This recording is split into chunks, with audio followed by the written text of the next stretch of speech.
চিন্তা করছে নবীর গায়ে মনে হয় পাথরের দাগ লেগে গেছে, মাথাটা হাতের উপরে রেখে উল্টাইয়া চায়া দেখেন না না না, পাথরের দাগগুলি নবীর গায়ে লাগে নাই, উল্টা নবীর গায়ের দাগ পাথরের গায়ে লেগেছে।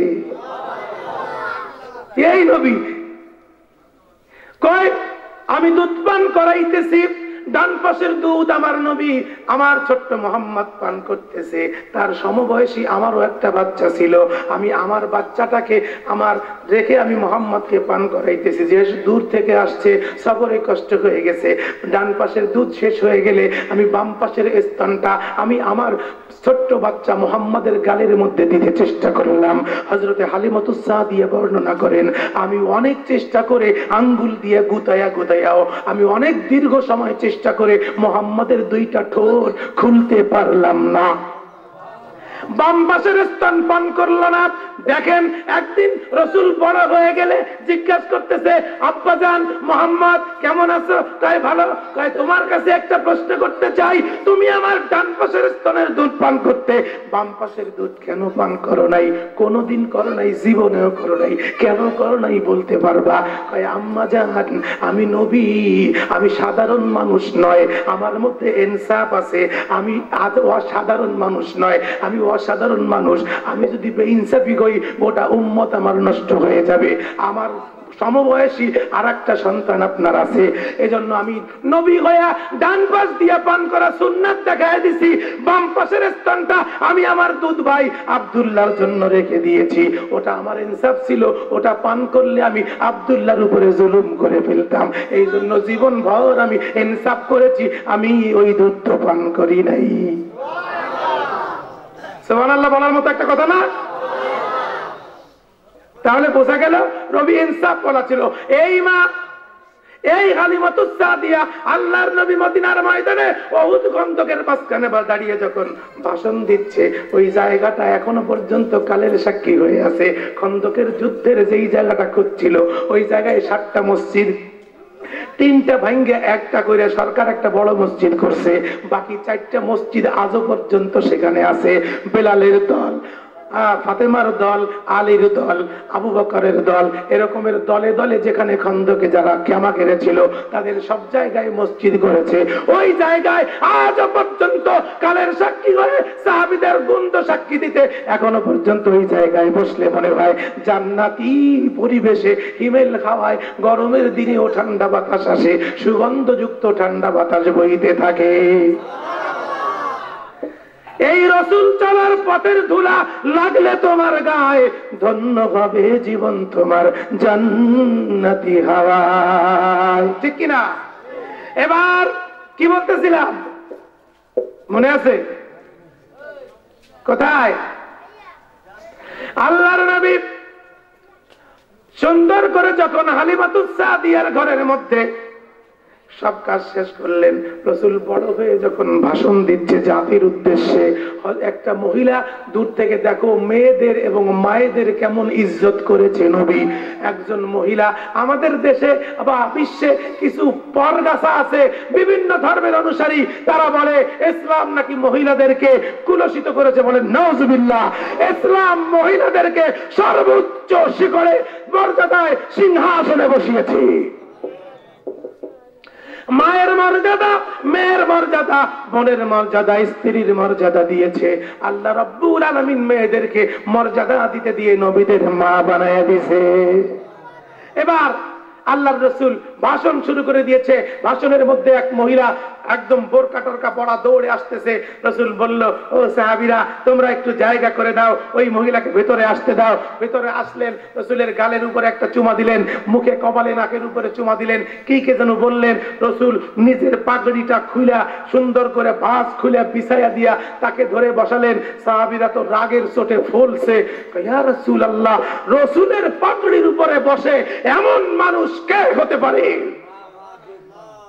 আল্লাহর রাসূল বলে, খবরদার, রাগ করবা না, কথাও বলবা না, আওয়াজ করবা না। তোমরা তো জানো না এই মহিলা সেই মহিলা যে মহিলার আমি দুধ পান করেছি। এই মহিলার এক টান দুধের দাম আমি নবী দিতে পারবো না। সুতরাং আমার গায়ের চামড়া যদি তার উপরে বিছায়া দেই, তাতেও ঋণ শোধ হবে না। ইনি আর কেউ নয়, আমার দুধমা হালিমাতুস সাদিয়া রাদিয়াল্লাহু তাআলা আনহা। ও মানুষের আমার রাসূল যত কষ্ট করেছে, আমরা কি তার থেকে বেশি কষ্ট করছি নাকি? কিন্তু কষ্ট করলে মূল্য দেয় কে? কে দেয়? কে দেয়? হিজরতের রাতে রাসূল হিজরত করবেন। হিজরত করলে হযরতে আলীকে বললেন, আলী আমার জায়গায় আমার চকিতে 12টা বাজে, সামান্য সময় দেওয়া যাবে? কষ্ট হচ্ছে না তো? দুই হাত উঁচু করে বলেন, সবাই রাজি তো? মারহাবা। এবার তারপর আগামীকাল আবার কিসের আছে? এবার আল্লাহর নবী কি করেছে দেখেন। আলীকে বলল, আলী রে তুমি শুয়ে পড়ো আমার বিছানার উপরে। হযরত আলী রাসূলের বিছানার উপরে রাসূলের মতো করে শুইলেন। কাফেররা তো ওত পেতে আছে যে আজকে মুহাম্মদুর রাসূলুল্লাহরে খোঁচাইয়া কোপাইয়া শেষ করে ফেলবো। আল্লাহ কয় পারবি না। আমার রাসূলকে মারা তো দূরের কথা, আমার রাসূলের ধারে কাছেও যাইতে পারবি না। হ্যাঁ মুসলমান, ঈমান নিয়ে বেঁচে থাকো, মুসলমান হওয়ার চেষ্টা করো। দল তোমার আওয়ামী লীগ, দল তোমার জাতীয় পার্টি, দল তোমার বিএনপি, দল তোমার জামাত হতে পারে, ওতে আমার কিছু আসে যায় না। তুমি সর্বোপরি আল্লাহ এবং রাসূল যখন আঘাত খাবে, এদের উপরে যখন আঘাত আসবে, তখন তোমার কোনো দল থাকবে না, তুমি হইলা আল্লাহর দল। আমরা মুসলমানেরা বাংলার বুকে কোন রকম ইসলাম, এই বাংলার জমিনে আর কিছু থাক আর না থাক, ইসলাম থাকবে। এই বাংলার বুকে কিছু থাক আর না থাক, মুসলমান থাকবে। শাহপরানের বাংলাদেশ, শাহজালালের বাংলাদেশ, শাহ মুকদুমের বাংলাদেশ, ওলি আল্লাহর বাংলাদেশ। কোন বান্দরের ক্ষমতা নাই এই বাংলাদেশ থেকে মুসলিমকে নিঃশেষ করে দেয়। এই বাংলায় মুসলমান আছে, থাকবে, ঈমান নিয়ে কিয়ামত পর্যন্ত বাঁচবে। কোরআন হাদিস আর নবী রাসূল আর সুন্নাতের উপরে তোমরা যারা আঘাত হানতেছো, তোমাদেরকে আমরা রক্ত চক্ষু দিয়ে বলি না, তোমাদেরকে আমরা আদর করে বলি তওবা করো, ফিরে আসো, না হইলে চল থাকবে না, আবু জাহেলের মতো বারান্দা খুলে ফেলাবে পাবলি। ভাইরা আমার, আল্লাহর নবী বলে যখন বেরিয়ে গেলেন, শাহাতিল উজু পড়ে হাতের মধ্যে এক মুষ্টি বালি নিলেন। যেখানে দাঁড়িয়েছিলেন জায়গাটা এখনো পর্যন্ত আছে, আল্লাহর রাসূলের জন্মের সেই ঘরটা এখনো পর্যন্ত আছে। মাটির খোদাই করা পাহাড়ের ছোট্ট একটা রুম, ওখানে আমার আপনার নবী জন্মগ্রহণ করেছে। ওই মাটির নাদানি কত ভাগ্য। এই মিয়া, মাটি এক বালি এক মুষ্টি হাতে নিয়ে যদি জায়গায় ছেড়ে দেন, তাহলে ওত পেতে থাকা মানুষের চোখের মধ্যে কি ঢোকা সম্ভব নাকি? আল্লাহ কয় ওয়ামা রামাইতা ইয রামাইতা ওয়ালাকিন্নাল্লাহা রামা। ও নবী, তুমি বালি শুধু উঠে নিয়ে ছেড়ে দিয়েছিলে, প্রতিটি কাফেরের চোখের মধ্যে ওই বালি ঢুকাইয়া দেওয়ার দায়িত্ব আমি আল্লাহ। কাফেররা চোখ দলতে দলতে পালায় চলে গেল। রাসূল যখন চলে গেলেন, হযরতে আবু বকর সিদ্দিক বর্ণনা করেন, আমি রাসূলকে কাঁধে করে নিয়ে পাহাড়ের উপরে চড়ছি, 2.25 কিলো পথ কাঁধে করে নিয়ে একটা সমবয়সী মানুষ, পাহাড়ের উঁচু চড়া ঢালা একদম দেখলে উপরে এইরকম করে দেখতে হয়। যারা পাহাড় দেখেছেন জাবলে সুর, ওখানে একটা মানুষকে কাঁধে করে নেওয়া ওটা সম্ভব? এই রাসূল কেমন রাসূল দেখেন, রাহমাতাল লিল আলামিন, সরদার ওয়াল কাউলাইন, প্যারা নবী মুহাম্মাদুর রাসূলুল্লাহিল আমিন। আমার নবী যখন আবু বকরের কাঁধের উপরে উঠলেন, আবু বকর ভয় পেয়ে গেলেন। আবু বকর ওই জায়গায় যেখানে দাঁড়িয়ে রাসূল কাঁধে উঠেছিল, আবু বকরের পায়ের ছাপ ও এখনো পর্যন্ত সেই পাহাড়ের উপরে বিদ্যমান। সুবহানাল্লাহ।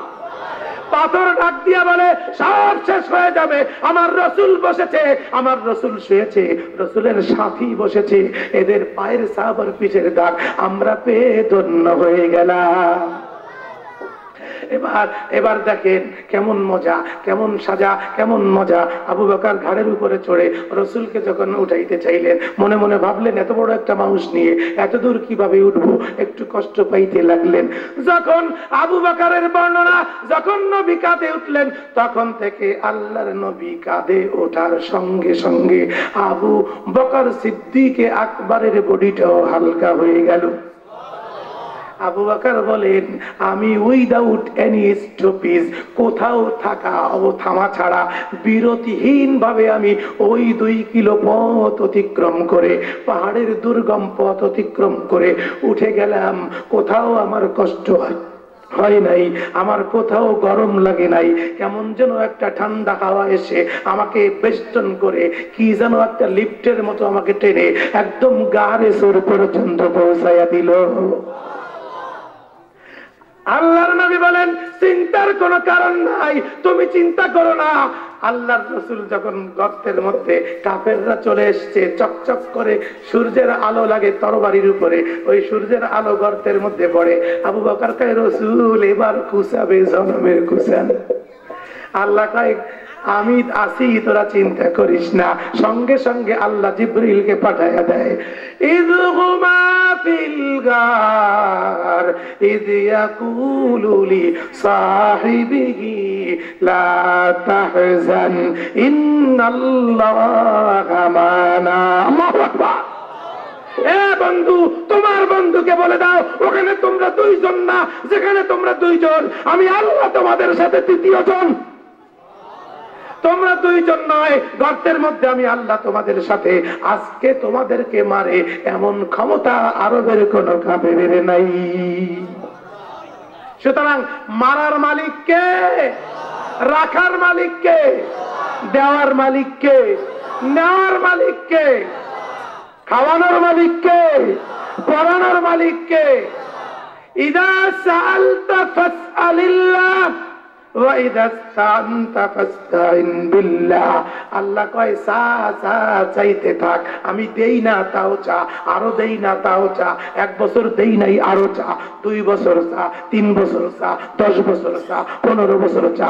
চাইতে চাইতে এক সময় এমন হয়ে যাবে, আমি আল্লাহ তৃপ্ত হয়ে বলবো, যা দিয়ে দিলাম, আর থাকবে না। আল্লাহ বলবে, বান্দারে আর চাইতে হবে না, দিয়ে দিছি। এজন্য সবসময় আল্লাহর শুকর আদায় করতে হবে। একটা রওয়ায়াতের মধ্যে আসছে, একদল পাখি, পশু পাখি, মুসা আলাইহিস সালাম আল্লাহর সঙ্গে দেখা করতে যাচ্ছে।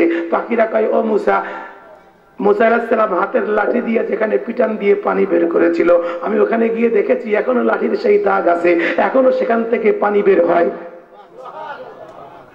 যেখান থেকে গায়েবী উটনি বের হয়েছিল সেই জায়গাটাও সেইভাবে আছে, যেখান থেকে উটনি গায়েব হয়ে গেছিল ময়দানে আসসালে সেইভাবে এখনো পড়ে আছে, আদো সব পড়ে আছে সেইভাবে পাট পাট। ঈমান নিয়ে যেতে হবে ও বান্দারা, ঈমান ছাড়া আর পাওয়া যাবে না খোদার রহমান। এবার কি বলতেছিলাম? হ্যাঁ, কি জন্য বলতেছিলাম? হ্যাঁ,